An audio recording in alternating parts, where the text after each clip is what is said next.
to a special edition of the Living Room. After the Vote Part 2.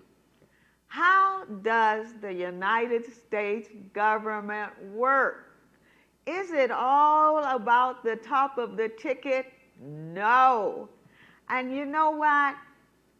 All things are not good. All things work together for good.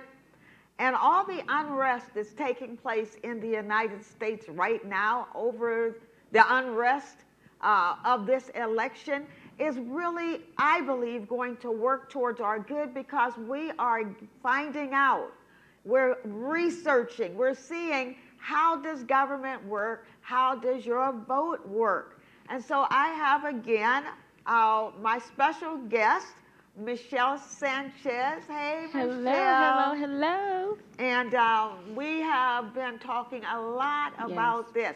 And let me just tell you, even before Michelle and I start conversing, we're going to be talking about today we're going to talk about the powers, the balance of government. What powers does the House of Representatives have? What powers what power does the Senate have?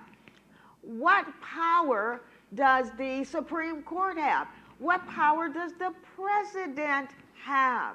These are things we need to talk about. What's the Electoral College? We talked a little bit about that last week. And for those that did not get a chance to join us or tune in last week, we'll give you a little bit more on how the Electoral College vote works, because all these are, when you turn on your TV, this is what's happening in America today. So, Michelle. Yes. With the unrest. Oh, my goodness. You know, one of the first thoughts that comes to me is a house divided against itself cannot stand. Absolutely. Talk to me about that. How do you look at the split? I was wondering, especially as leaders leading a church, that you have people on both sides, you know, in the body of Christ. Okay. We're seeing that we have people on both sides. And what is happening is people are now like turning against each other because they believe they're right and the other party is wrong. So as leaders, how do we lead? How do we continue to build a house when you have that type of division? You know, I think about cancer and how cancer can destroy a body because it's making the body fight against itself. So many different diseases, like a lupus. It's the same thing in the church. And we have to realize that we are all part of the body of Jesus Christ. Yes. If you are saved, if you're in the church, you're part of the body of Jesus Christ. And so when there's infighting, you're hurting the body. And as I was saying a minute ago, a house divided against itself cannot stand. And that's part of that's the implosion. That's where we hurt ourselves on the inside, but we also as a church hurt ourselves on the outside, because there are non-Christians that are looking at the church and the people in the church, and if they see such infighting, they don't need Jesus for them to be fighting with each other. They can do that on their own. And one of the things that, because I grew up in a house with two brothers, I'm the only girl, only daughter, and we didn't always agree what we were going to watch on TV, because my brothers, they like sports, and I like Little House on the Prairie and other things that I wanted to watch, right? So we didn't always agree on the same thing. But one thing that my mom instilled in us is love. Right? And so when you have love, real love for your brothers and sisters, and we're talking about the body of Christ, love even covers, even if you feel that they're at fault for what they believe, and on both sides, like I said, we're seeing it.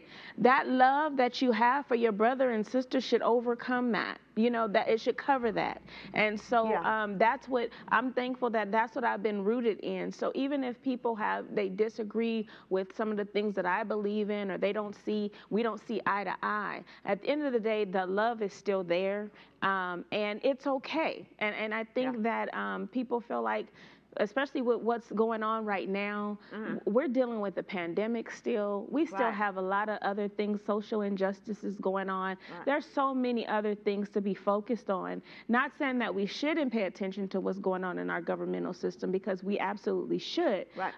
But it shouldn't be to the point where it's causing this much, to me, division. Well, and actually, for what you just said, the government affects those areas. That's one of the reasons why we have to understand what's going on. I was thinking about what you just said about your mom.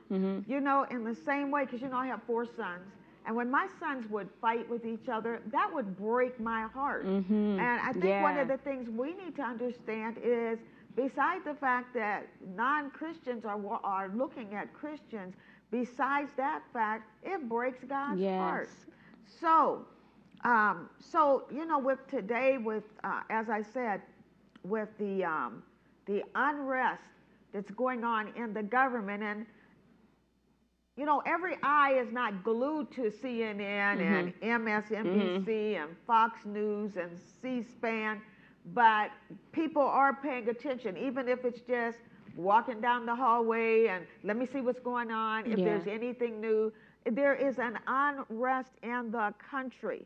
And so I wanted to talk a little bit about how people vote, so we can start kind of, let's kind of work our way down from the presidency down, so we understand that seriously, it's not just about the top of the ticket. It's not just about the presidency.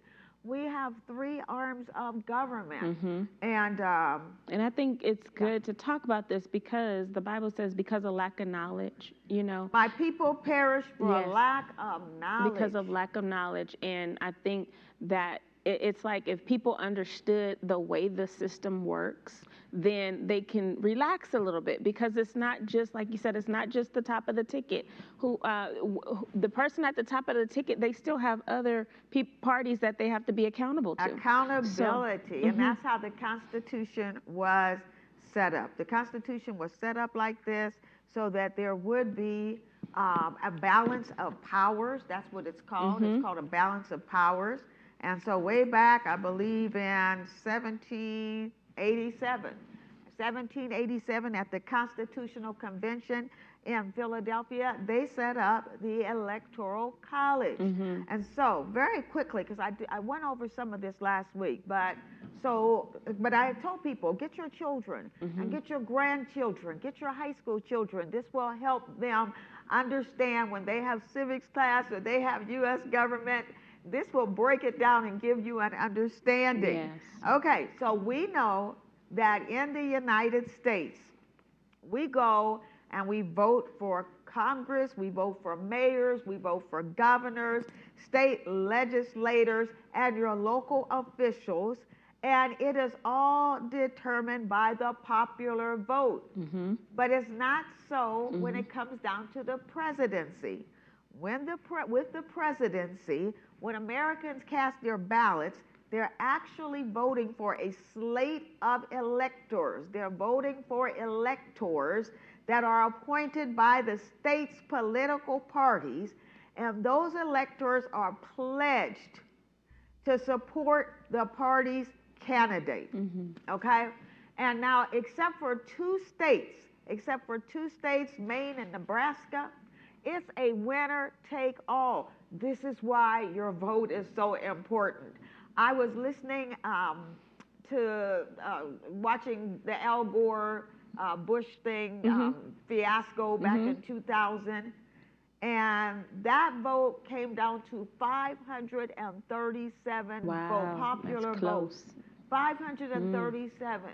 So, and it could even be closer than that. Somebody can get 50 votes more than the other, and all the state's electoral votes go there. So how's that work with the Electoral College?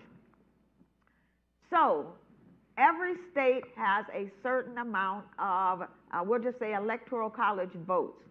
Since we're in California, there's 55, okay? That's because we have 53 House of Representatives, and we have 2 senators. So that's our 55. So if you take all the states in the United States, that's 435 members of the House of Representatives. You have 100 senators, because every state has 2 senators, and then you have 3 from the District of Columbia, from Washington, D.C., and that adds up to 538.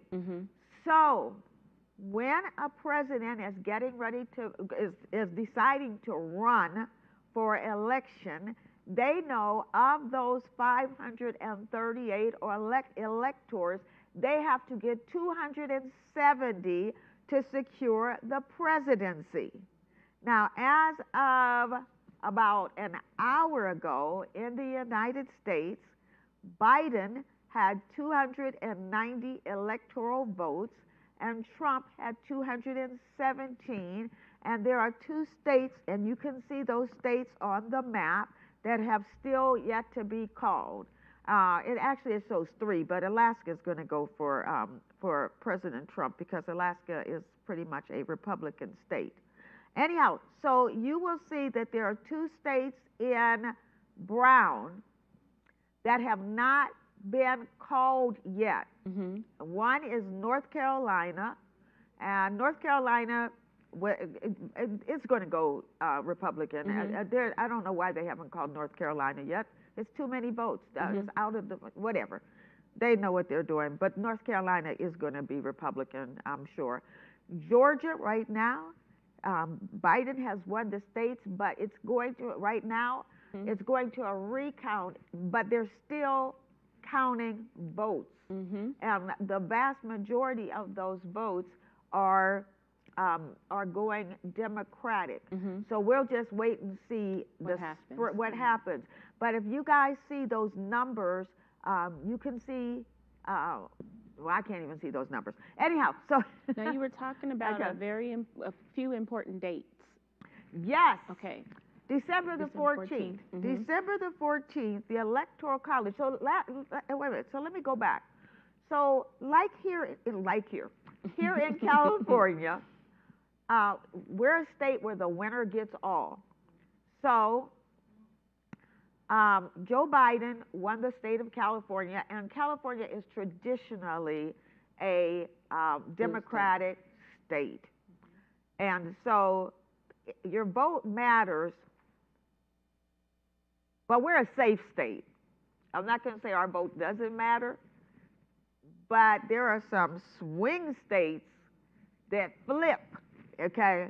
And those are the states that where many times the candidates are spending a lot more time there, because there's a possibility that state might, because they want that state to go their way. Georgia is a phenomena, and that's primarily because of Senator Clyburn, who started this whole thing going for Biden, who basically rescued him and put his candidacy back on track. But there in Georgia, you got Stacey Abrams, who is a force to be reckoned with. I mean, wow, Stacey Abrams, they've been working down in Georgia for about 12 years. This is why people have to understand it's not just about who you vote for president. Absolutely. Down in Georgia, and right now today, we're not really talking Trump or Biden, Democrat, Republican. We're mainly just talking about how this government works, just so you can understand that. Okay, but down in Georgia, they've been working for about 12 years to turn a reliably safe red state to turn it blue. So the fact that Georgia looks like it's going to go to Joe Biden, right now he's way up. He's like, I think he was like 8, 9, 10,000 votes up last that I looked. That's crazy. I mean, it's not crazy bad, but that's just, and so right now, so you're asking about the date, and I'll come back to Georgia. The date.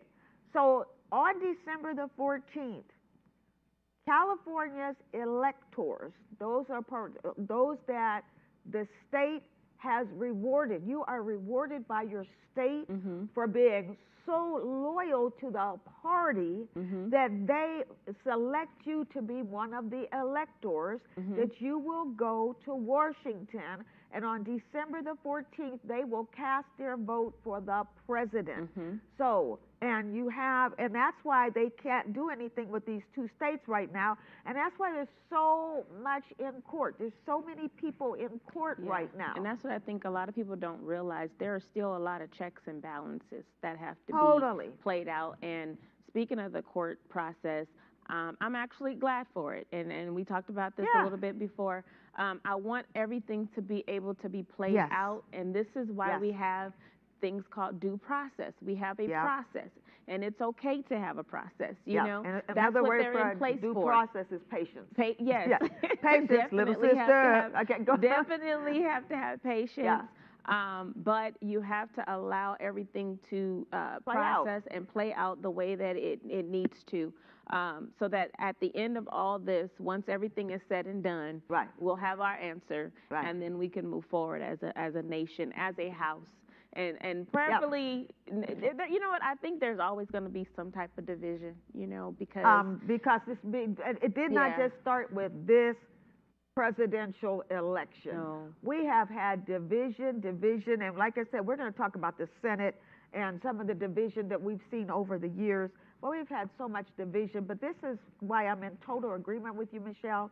I want every last one of these court cases, every last one of them, to go before a Yes. judge. Why? For a couple of reasons. They are just throwing these cases out one by one.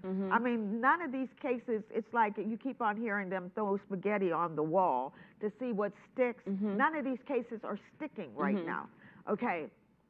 But this is what I wish would happen. I wish that, well, I'm hoping that every court case will go through, because at the end of the day, this is not going to change. Joe Biden is going to be the president.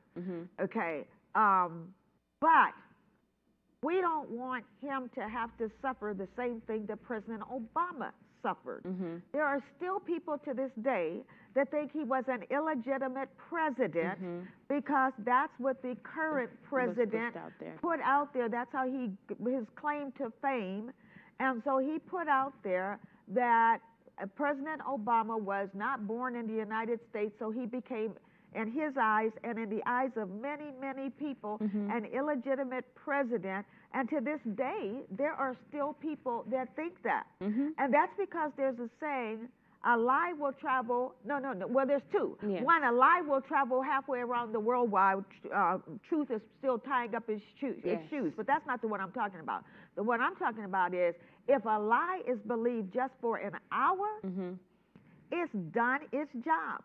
If it's just for just 1 hour, and the reason is because even after that lie is pulled back, so many times, that seed was already planted. Thank you, Michelle. The seed was already planted. The seed was planted, and so the problem with this is, so the underlying, because you do have really honest politicians that come into government hoping, praying, thinking that they can make a difference. Too many times they do get swallowed up by the blob of corruption. But you do have honest politicians, but you also have some politicians that are all about power. And this is on both sides. Yes, okay, absolutely. Nobody is.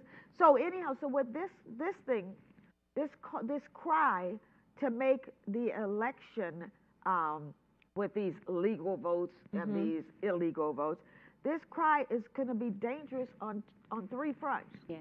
One, it's hurting the nation. We've just talked about that.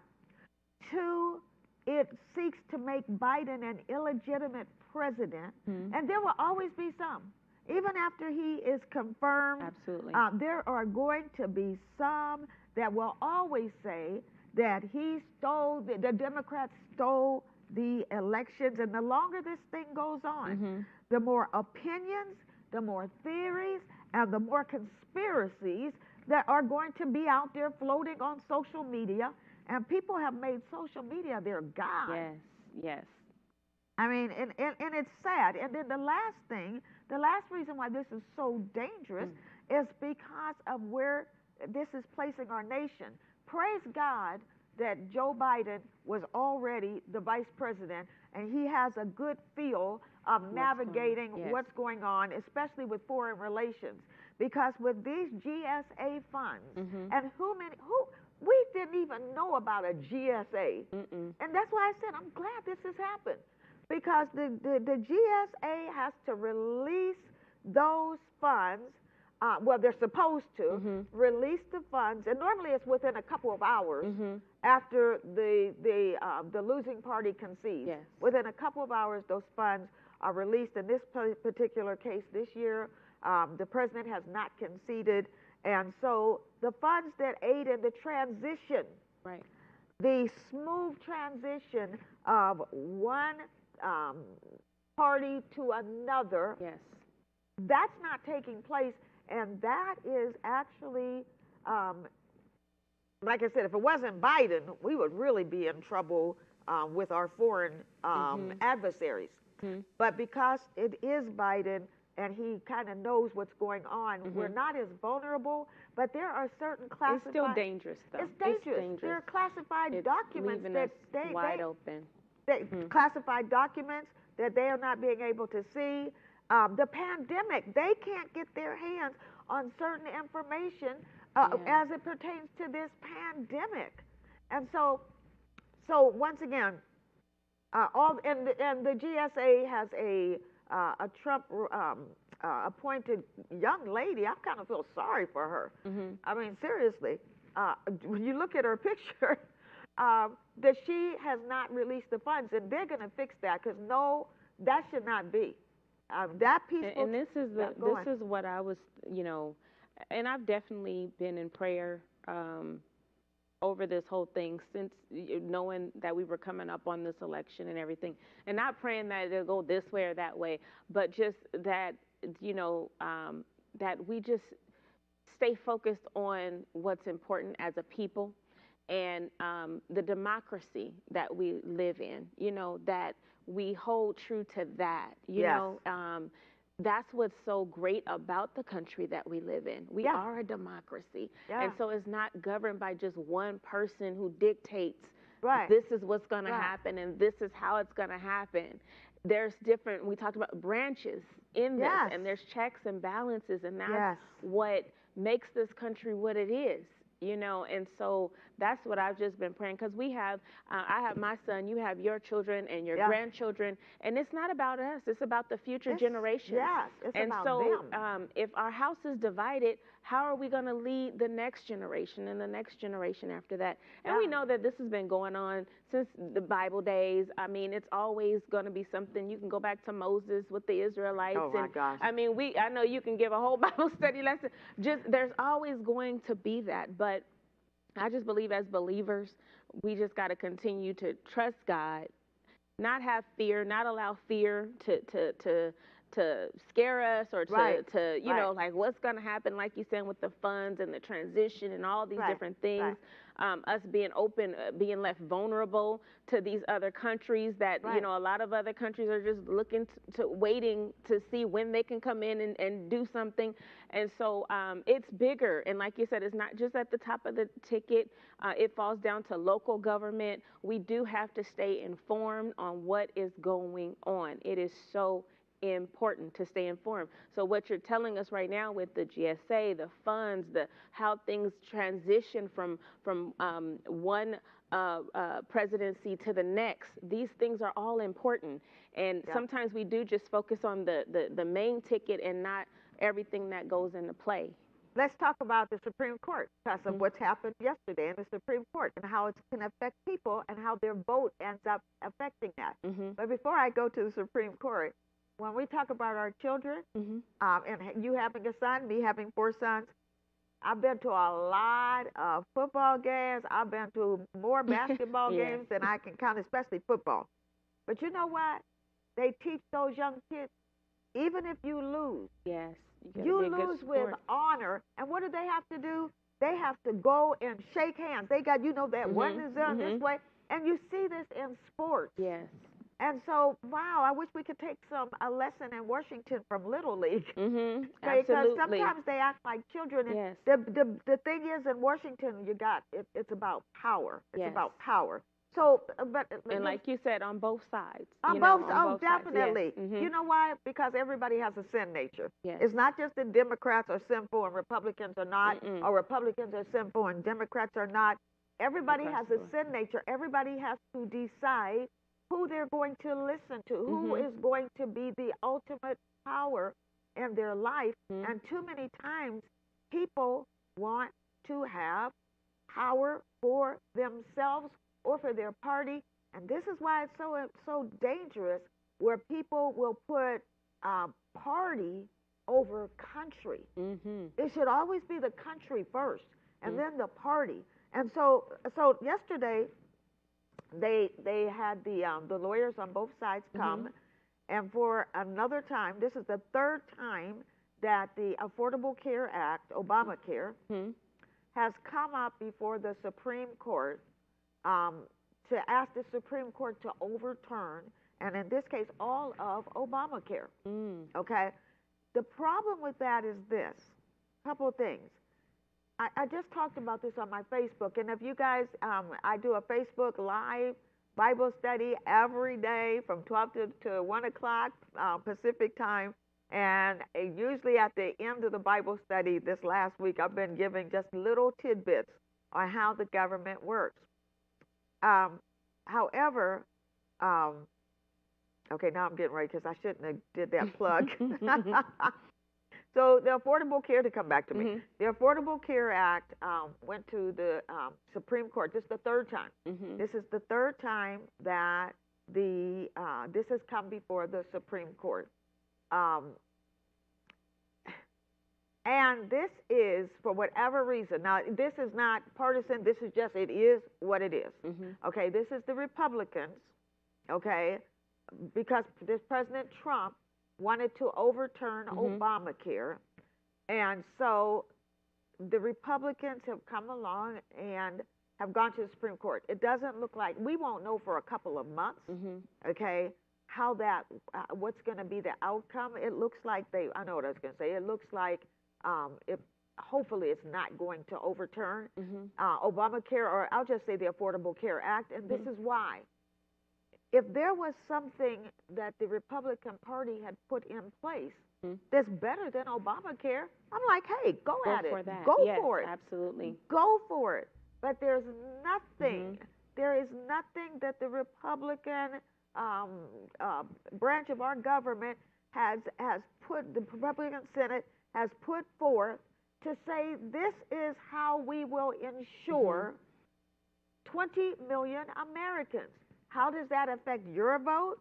If you have diabetes, if you have cancer, if you have lupus, if you have an underlying, a pre-existing health condition, if Obamacare is thrown out the window and now you have to go and get insurance, they don't have to insure you with your pre-existing condition.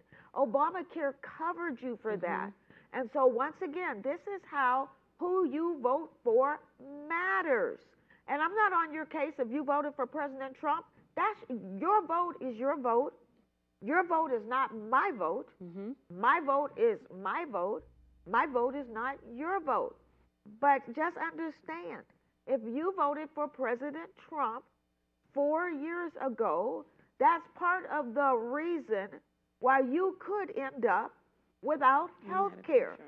If you're voting Republican, and that's fine. Once again, this is America. We have the freedom of speech. Vote your conscience. Just know what you're voting for and who you're voting for, and know what the infighting is producing. So in this case, yes, go on, Michelle. And again, there's always going to be people on both sides. Always. Always. So that's America. That's what makes us great. It's America. Unfortunately, we're seeing it again in the body of Christ, in some of our churches, in some of our households. We're coming up on Thanksgiving. I mean, Oh this my is going gosh. to be an interesting holiday season for a lot of families because, again, we're dealing with the pandemic. Now we have these elections. Um, I don't know about you, but I've known a lot of people personally that have passed on, that have transitioned. So it's a lot going on in this season, in this time. And so that's why I said it's just important that we really try to stick together. You talked about unity. How can we unite with everything that's going on? I'm going to be perfectly honest with you, Michelle. Okay. Don't talk about it. No. I think we should talk about it. I don't think that there is going to be unity in this country. I would love to be wrong on this. Mm-hmm. I don't think there's going to be unity in this country for many years to come. Mm-hmm. And seriously, what's going on down in Georgia is going to set the pace of how little or how much unity there is. Mm-hmm. Let me go back to what I was saying before, how I wish this thing would play out in the United States, and then remind me, I want to go straight to Georgia. I wish that on one hand, every court case would go before the judges, because at the end of the day, like I said, Joe Biden, even if, okay, so one of the things, well, dead people are voting. Let's take Pennsylvania. And I think Biden is up by 50,000. I wrote it down. He's up by something like 50,200 or 300 votes. 53,219 votes he's up in Pennsylvania. So show me 53,219 people who have died that are voting. Okay, because these are things that are so easily answered. On one hand, you could have had somebody, because we have mail-in ballots, somebody could have had their mail-in ballots sent in, and then they died. So they might be dead. Right. Okay? Right. On the other hand, you have a check and balance, because when people die, they automatically go to the state rolls, and they can double check those things. But anyhow, I'm not going to start spouting out all the conspiracy theories and opinions right now, because that's not where I'm going. The thing is, I hope every court case is settled so that people can see that this president, Joe Biden, is the president. On the other hand, I wish they would release the GSA monies, because let's just say some miracle happened and Trump still ended up in the White House. Well, what does it hurt that the Biden team was actually able to get ready? What if Biden is certified as the president, which is 99% sure he's going to be? We need to be ready. So that's one thing. But let's talk about Georgia, because we just talked about about unity. Will there be unity? Honestly, I think that Georgia is going to play a big part in this. Okay? Why is that? It's because of how the government has been set up with checks and balances. Yes. So we remember, and once again, these are just facts. We're not making these up. We're not one side or the other. These are just facts. So we know that the Senate Majority Leader, Mitch McConnell, who just won his bid for re-election, and we know the Senate, people win their Senate seats for 6 years. So we know when President Obama was elected, Mitch McConnell vowed that he would make President Obama a one-term president. Yes. Okay? Well, lo and behold, President Obama got elected to his second term. So then, and these are things you can go online and look them up. Then Mitch McConnell said, well, since we couldn't stop him from being president, we will make him an ineffective president. This is how the balance of powers works. Absolutely. So that the president can put forth different things different programs, et cetera, that he would like to do, would like to be passed. But the Senate, it has to clear that It has Senate. to clear. And whoever is the Senate Majority Leader can actually just say, we're not even going to we're not letting anything you want to do to get through the Senate. So it absolutely irks me I mean, I don't get like riled up, but I just think you are so ignorant when people say, what did Obama do for us? Look up and see what happened. There were policies that and things that President Obama wanted to put forth that were Republican ideas that they said we're not even taking this to the floor. Basically, we don't want you to have any credit for anything. So that's the same thing that can happen to Biden as a result of what's going on in Georgia. Let me give you a good example of this.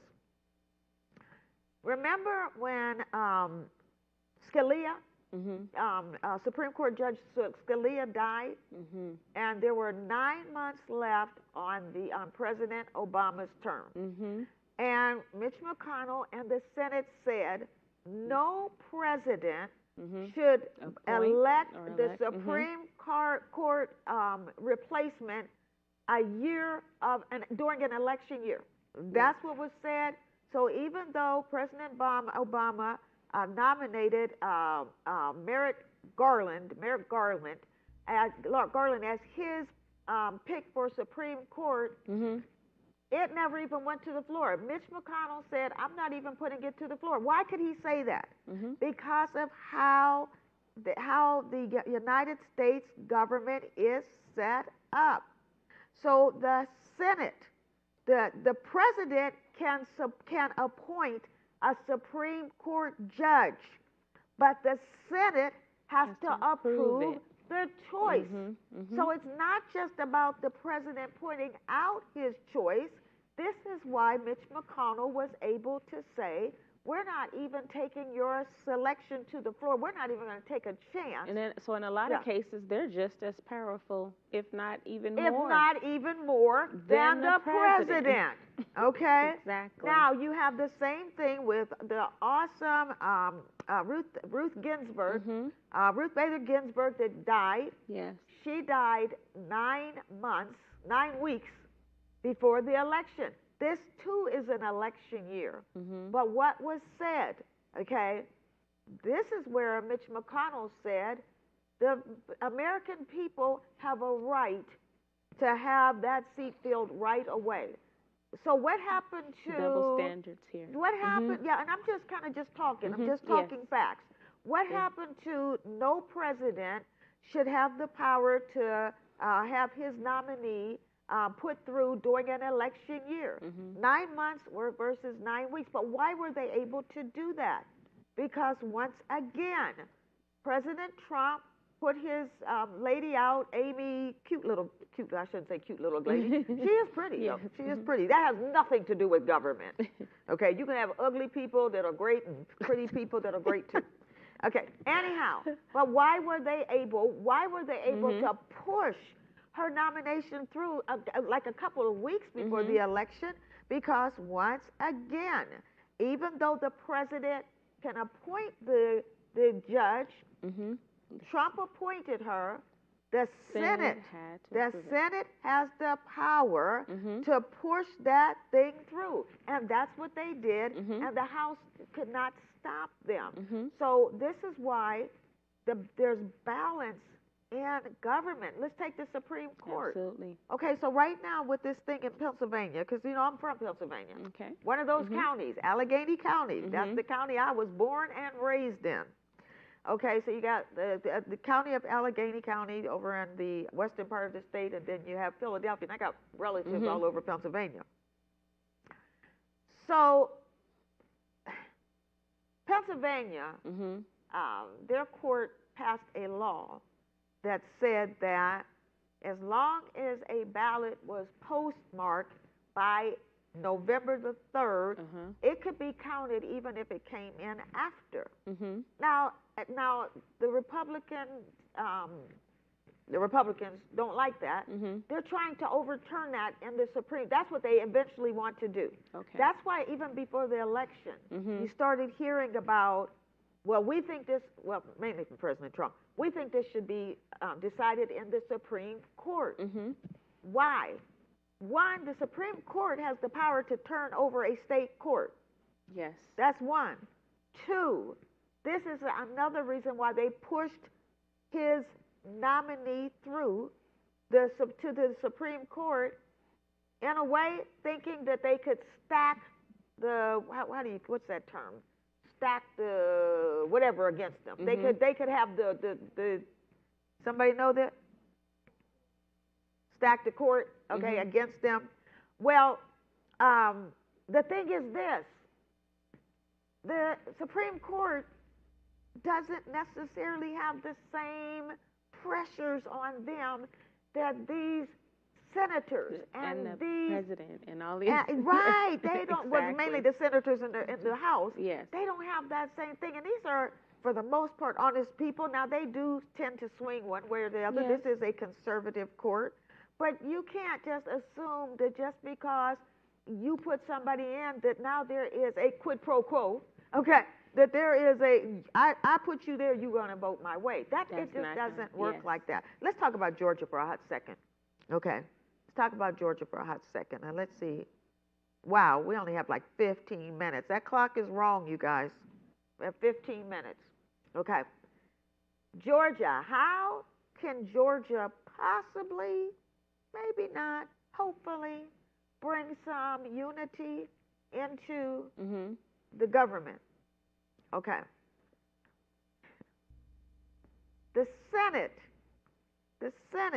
okay, and I haven't looked at the latest things where the Senate is, but the last that I looked, it was 48-48. Okay. Okay, all eyes on Georgia. There are 2 runoffs for senators in Georgia. Neither one got that 50.1, I think it's 50.1%, it's someplace around there. Wow. That for majority, there's 2 runoffs. 2 Democrat senators, they want to be senators, 2 Republicans. Most likely, this is not going to be a split vote because they're campaigning together. The 2 Democrats, Reverend Warwick or something like that in Ossoff, they are saying they're going to campaign together, which is a good thing. You know, 2 are better than 1.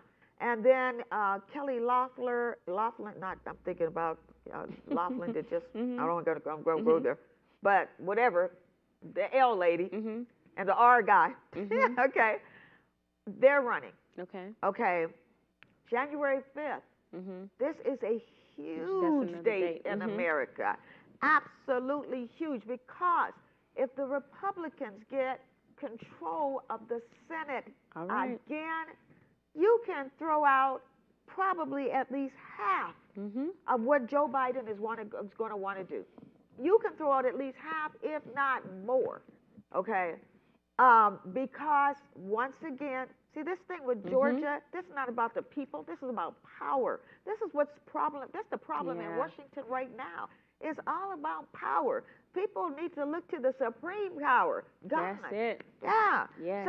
So if the Republican, if they end up with the majority of both of those seats are won by Republicans, this is not just going to affect Georgia. It's going to be a bumpy ride. It's going to be a bumpy 4 years, and it's going to affect everybody in the United States, and I don't care where you live in the United States, it's going to affect you. Now, if the Democrats win the 2 seats, now it's going to be a split because the Republicans just won another seat. But it's going to be a tie. It could be end up being a tie. So now the advantage that the Democrats would have is if there is a tie in the Senate, well, the tie is broken by the vice president, who is Kamala Harris. But it still makes them want to work together, so it doesn't have to come to be a tie. At least there'll be more of an interest in the people, with all the people. They might, that's a big might, have to work together. And so for me, I just want to level the playing field, only because I've seen in the last 4 years, and I'm not even talking about Republican senators, seriously. I do have an issue with Mitch McConnell, and if it was reversed, I would have the same issue. Okay, if this was Democrat and they were doing, and it was a Republican president and a Democratic majority in the Senate, and they wouldn't let most of what he wants come to the floor, I'd have the same thing. I wish the people in Washington would realize the people of the United States just want some unity. We're tired of the fighting. Of the division, the fighting, the back and forth. This, like you said, it's a race for power, and it's not really about the people. And it's, I was telling some of my coworkers, it's like we're in the middle of a bad divorce. We're like the kids in the middle of it, and it's like, who wants to keep the kids? You know, it's just, you feel, it's just a lot that is going on. And so one of the things also that I want to encourage people to do as well is pay attention to your local officials. Pay attention because we just voted not just for the top of the ticket, but also our local government. Stay informed. You can't get upset if you're not staying informed about what's going on a local level, because a lot of times what's happening locally is going to begin to happen nationally. So pay attention to the things that's happening in your local government. Make sure the people that you are voting for in your mayor, your Congress people, that they align with your beliefs and what you stand for. So whichever way that this goes on the top of the ticket, make sure you're paying attention to those other at the middle and the bottom. Like you and I were talking the other day about affirmative action. Yes. And how it did not go through in California, because a lot of people, many people just vote for the president. They're not even looking. They don't read the measures. There are a lot of measures that just passed that now people are like, oh my goodness, what? Because they were just circling in bubbles. And so, you know, we're getting upset on this, and it's a distraction. It's a huge distraction. It's a distraction, like those paper bags that we voted for. Yeah, and how come every time I go to the store, I got to pay 10 cents for a bag? Absolutely. Because we voted for that. We voted for it. The majority voted for that. At least 50 plus 1. And so we have to really, really pay attention to what's going on the next 4 years, whichever way it goes. Like you said, we already know what the projection is, but we can't get comfortable. Let's continue to hold our officials accountable, whoever it is. We gotta hold them accountable to stay true to what they're saying that they're going to do, the changes that need to be made. If there's something that we don't agree with, we have to continue to voice our opinions. But that's where I think, Michelle, that we might be falling short, because many times people don't know where or how to voice their opinions. How do you get a letter to the state senator? That'll have to be your part House 3. Of Representatives? I said that'll have to be part 3 then. Oh, that'll be part 3. How do we make these changes within our local government? And we will talk about that. I want to talk about 2 more things, because you asked me about dates. So December the 14th is a date. Now this is thank you, gotcha. December the 14th is a date. But there's another date, January the 6th. Okay. December the 14th is when the electors go. Each state has selected a certain amount of electors to go and cast their vote. Now, they're supposed to vote. They're supposed to cast their vote for what the state popular vote is. Okay. So like California has 55 electoral votes, and those people are supposed to go and cast those 55 votes for Joe Biden. You got a problem here now. Potential problem. The Supreme Court has somewhat fixed it, but they haven't all the way fixed this, because there is something called faithless electors. That's when an elector goes and he doesn't vote what the state said he's supposed to vote. This is why they're supposed to truly vet these electors. Normally, they've been working with the party for many, many years, and they are true to the party, and nobody can come in and bribe them. Nobody can come in and sway them. Nobody can come in and talk to them and talk them out of voting the way they are supposed to vote. And this is a little bit what's going on with Pennsylvania. I just read an article today that Pennsylvania, my state, is a Republican controlled state. And you know what, Michelle, I think I was telling you this. This is the issue I have with this whole thing.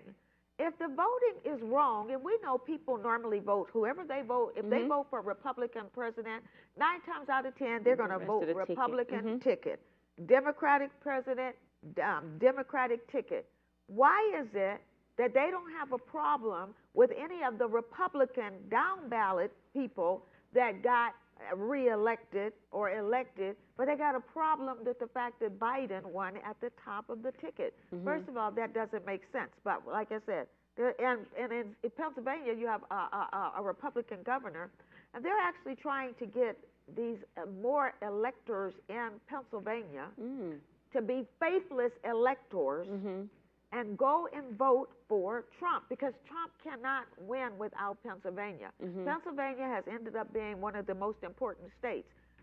Biden really doesn't have to have Pennsylvania, because if you look at that map up there, Pennsylvania is 20 electoral votes. Biden presently has 290. Let me look at this clock. 7:15. We came on. We'll be off by 7:20. I hate to have to tell you guys this, but I got all kind of production people in back of me. Okay, so we came on at 6:24, and we have another show immediately after this at 7:30.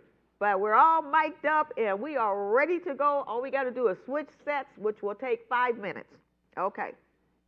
And then we'll come back next week probably with part 2. Now, basically, and I forgot my point. Okay, but basically, they're trying to get more of these electors to be faithless electors in these swing states. As I said, Biden presently has 290. Even if you took away Pennsylvania's 20, he would still have 270. So that's why they have to go to court to get at least 3 states to either the court overturn, or they can get faithless elector. It's a lot of stuff. It's a lot in the numbers. There's a lot more behind the scenes. There's a lot more to this whole process. So, and we just have to allow it to play out and pray that truth wins out. I don't care where truth falls, as long as truth wins out. Jesus says, "I am the way, the truth, and the life." Amen. Okay, and he's saying, "I am truth. I'm not just showing you truth." Jesus says, "I am truth." And so we are done with our show for today. We're not done, but we're going to be done. But we hope you got just a little bit more understanding of how the government works. We didn't get a chance to talk to you about what the House of Representatives does and the powers that they have, but there are different powers that different parts of the government have, and that's how it was set up, so that no one arm of the government could hold other arms hostage. They haven't totally done that, especially in 2020. And finally, as we are getting ready to be off the air, it's sad that so many of us want 2020 to just be over. It is. I mean, that's it is. And in the midst of it all, like I said earlier, we just got to continue to trust God. Trust Him no matter what's going on, whichever way things go. Know that God is in control. We cannot allow fear to take over. And remain peaceful. Remain peaceful. Yes. God is a God of peace, and we just got to remain peaceful regardless. Don't be arguing at the Thanksgiving table. Don't be. Right. And that actually was going to be my last word. Listen, for those of you who are Biden supporters, that you won this time, quote unquote, remember 4 years ago, we were on the other side. Remember how we were grieving, okay? We were grieving. Yes, I did vote Democratic last time. But we were grieving, and it took us a while to get through that. And I remember that Thanksgiving, all the newscasters, everybody was saying, don't let your Thanksgiving end up in fights within your family. Listen, guess what? 4 years from now, there's going to be another election. Guess what? Keep on living. 12 years from now, we'll just be looking back. Keep on living. You know what's going to continue on is your family. That's more important than all of this. Amen. And what's even more important than your family is your relationship with Jesus Christ. Yes. Okay, so if you really want to know the truth, get to know the truth. Ask Jesus Christ to come into your heart, to be your Lord and your Savior. It's a simple prayer, just asking Jesus, I want you to save my soul. Would you come into my heart? It's nothing fancy. God knows your heart. And when Jesus comes into your heart, he will begin to transform you so that you will want that unity. So it's not worth it. It is not worth it. I have some Republican friends that seriously, I still have to love them with the love of the Lord that's totally straight up, not just voted for President Trump, but they rally and they're behind this thing to try to turn this thing over. Listen, once again, this is today, but 5, 10 years from now, I want to look back and these people are still my friends and I want to be their friends. So some things you just have to avoid talking about. Okay, our time is up. We hope you enjoyed this. After the vote, part 2, understanding the U.S. government, how government works, and it's not just about who's at the top of the ticket. Michelle, thank you so much again. I love interacting with you. Always having a good time. And we'll see you guys next week. Good night. Bye. Good night.